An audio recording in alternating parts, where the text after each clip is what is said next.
खबरें India news bulletin में आपका स्वागत है। दिन है मंगलवार 30 नवंबर। सभी श्रोताओं को प्रियांशी का नमस्कार। इससे पहले कि हम खबरों की शुरुआत करें, आइए जान लेते हैं आज के मुख्य समाचार। माइक्रोन वेरिएंट पर WHO ने जारी की चेतावनी, बताया हाई रिस्क। मॉनसून की तरह एक बार फिर धुलता दिख रहा वर्तमान शीत सत्र।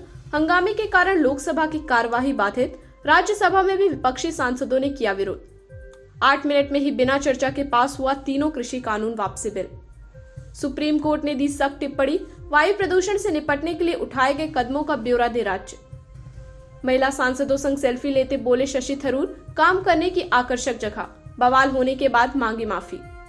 चुनाव से पहले सपा व कांग्रेस को बड़ा झटका, पार्टी के बड़े नेता थाम रहे बीजेपी का दामन। सोमवार को हुई कांग्रेस की बैठक से टीएमसी, सपा, बसपा व आप ने बनाई दूरी। बेंगलुरु में 16 महीने से अस्पताल के फ्रीजर में पड़े रहे 2 कोरोना मरीजों के शव अभी तक किसी की नहीं पता चला था। प्रयागराज में भी बिगड़ी शहर की हवा, पहले से 6 गुना बड़ा प्रदूषण। खबरें इंडिया न्यूज बुलेटिन के डिजिटल कार्यक्रम में आपका स्वागत है। अब हम आज की कुछ महत्वपूर्ण खबरों को विस्तार से जानेंगे। पूरी दुनिया में एक बार फिर कोरोना के नए वेरिएंट का खौफ बढ़ता जा रहा है। कोरोना के डेल्टा वेरिएंट को ही अब तक सबसे खतरनाक माना जा रहा है। अब तक के मिले डेटा के आधार पर WHO ने ओमिक्रॉन वेरिएंट को वेरी हाई रिस्क पर रखा है। WHO के अनुसार इन नए वेरिएंट के म्यूटेशन के गंभीर परिणाम देखने को मिल सकते हैं। विश्व स्वास्थ्य संगठन के अनुसार ओमिक्रॉन वेरिएंट को लेकर अभी कुछ भी सही तरीके से स्पष्ट नहीं है। हालांकि प्रारंभिक साक्ष्य इस बात की संभावना को बढ़ाते हैं कि इस वेरिएंट में ऐसे म्यूटेशन है जो इम्यून सिस्टम रिस्पॉन्स से बच सकते हैं और एक से दूसरे व्यक्ति में फैलने की क्षमता को बढ़ा सकते हैं। WHO का कहना है, इन म्यूटेशन के आधार पर कहा जा सकता है कि इसकी वजह से भविष्य में कोविड-19 के मामलों में उछाल आ सकता है। इसके गंभीर परिणाम हो सकते हैं। ये कई बातों पर निर्भर करता है, जैसे कि किन जगहों पर इनके मामले ज्यादा बढ़ रहे हैं। कुल मिलाकर पूरी दुनिया इस समय हाई रिस्क पर है। संसद के शीतकालीन सत्र का आज दूसरा दिन है, लेकिन संसद का शीतकालीन सत्र शुरू होते ही विपक्ष को बड़ा झटका लगा है। हंगामे के आरोप में राज्यसभा के 12 सांसद निलंबित कर दिए गए हैं। अब इसे लेकर विपक्षी दल अपनी रणनीति बनाने में जुट गए हैं। हालांकि खबर ये है कि निलंबित सांसदों की माफी मांगने पर मामले को रफा दफा करने की गुंजाइश बाकी है। लेकिन राज्यसभा के सभापति वेंकैया नायडू ने कहा कि सांसदों का निलंबन वापस नहीं होगा। उन्होंने सदन की कार्यवाही में बाधा डालने का काम किया है। सदन के मॉनसून सत्र में हुए हंगामे का आफ्टर इफेक्ट संसद के शीतकालीन सत्र के पहले ही दिन दिखा। राज्यसभा के सभापति ने विपक्ष के 12 सांसदों को इस पूरे सत्र के लिए निलंबित कर दिया।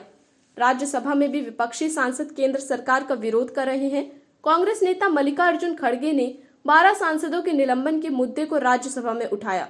उन्होंने कहा कि माफी मांगने का सवाल नहीं उठता है। लोकसभा में भी कार्यवाही शुरू होते ही हंगामा होने लगा। विपक्षी सांसदों ने नारेबाजी की, जिसके बाद लोकसभा की कार्यवाही को दोपहर 2 बजे तक स्थगित कर दिया गया। वहीं राज्यसभा में भी विपक्षी सांसद केंद्र सरकार का विरोध कर रहे हैं। सोमवार को कांग्रेस नेता शशि थरूर ने 6 महिला सांसदों के साथ एक सेल्फी ट्विटर पर पोस्ट की। वह उस सेल्फी के साथ कैप्शन लिखा कि कौन कहता है कि लोकसभा काम करने के लिए आकर्षक जगह नहीं है। आज सुबह मेरे 6 साथी सांसदों के साथ। दरअसल तृणमूल कांग्रेस के सांसद मिमी चक्रवर्ती ने यह सेल्फी ली थी।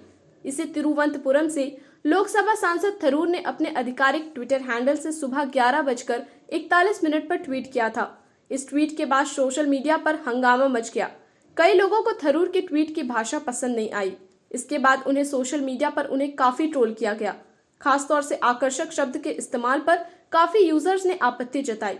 तो वहीं सोशल मीडिया ट्रोल होने के बाद थरूर ने माफी मांग ली।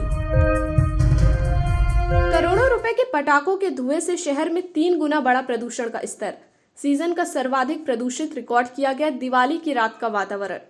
प्रदूषण नियंत्रण बोर्ड की रिपोर्ट के मुताबिक प्रयागराज में दिवाली की रात से अब तक का वायु प्रदूषण स्तर इस सीजन में अब तक सबसे ऊंचे स्तर पर पहुंच गया है। जानसेनगंज इलाके में 290 AQI दर्ज किया गया।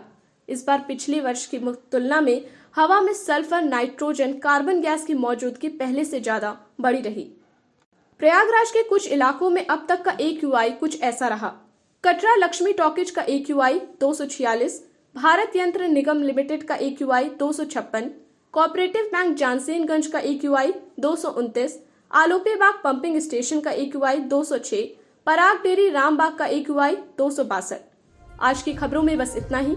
अब दीजिए हमें इजाजत। नमस्कार।